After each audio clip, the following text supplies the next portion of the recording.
Krugman did what liberals do. They implied something that Trump didn't say.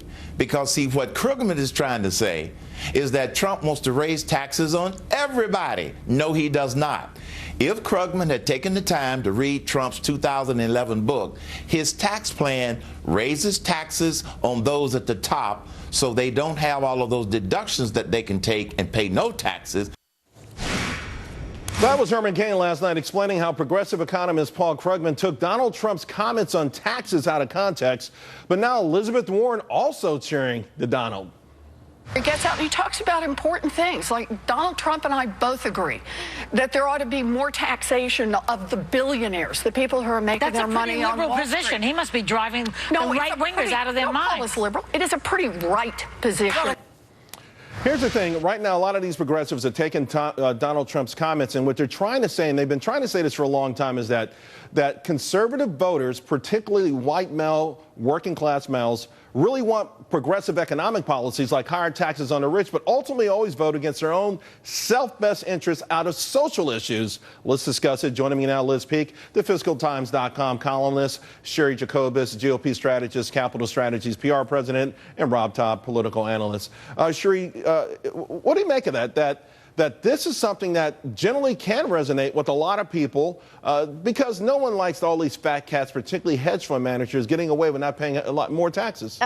Didn't we go through this when Barack Obama ran for president, was caught off mic saying we're going to redistribute the wealth? This is class warfare. It's pandering to the masses. It's some sort of economic populism, and it's not what Republicans want. But you're a white truck driver down in Mississippi making $50,000 a year. Do you care that some guy in the Hamptons who made $900 million last year had a lower tax rate than you? You might.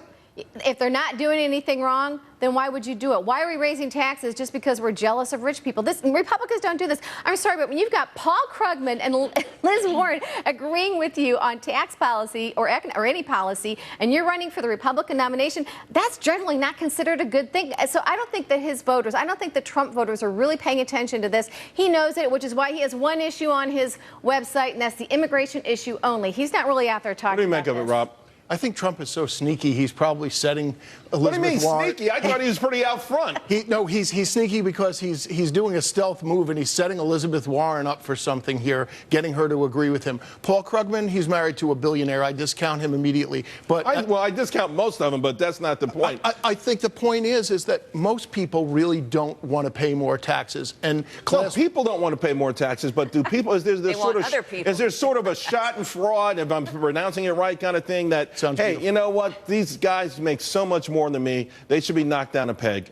I don't think that that's the case. I think it's a class warfare that politicians want to set up, and it's unnecessary to happen from either side and wrong, and it's not helpful. Although class warfare this comes up every single year, to your point, and for the most part, it has been a successful political strategy. I think we actually have two different issues here. One is the whole carried interest taxation program, which taxes a certain kind of income at a very low rate. And that certain kind of income feeds the coffers of hedge fund and private equity titans. And I think a lot of people, even in that community, feel it's time for an adjustment on that very low taxed income. So that's kind of one issue. And that's really what Donald Trump, I think, is talking about. The second issue, raising taxes in general, the important thing to remember is that taxes as a percent of GDP are actually higher than they've been for the last 40 years on average.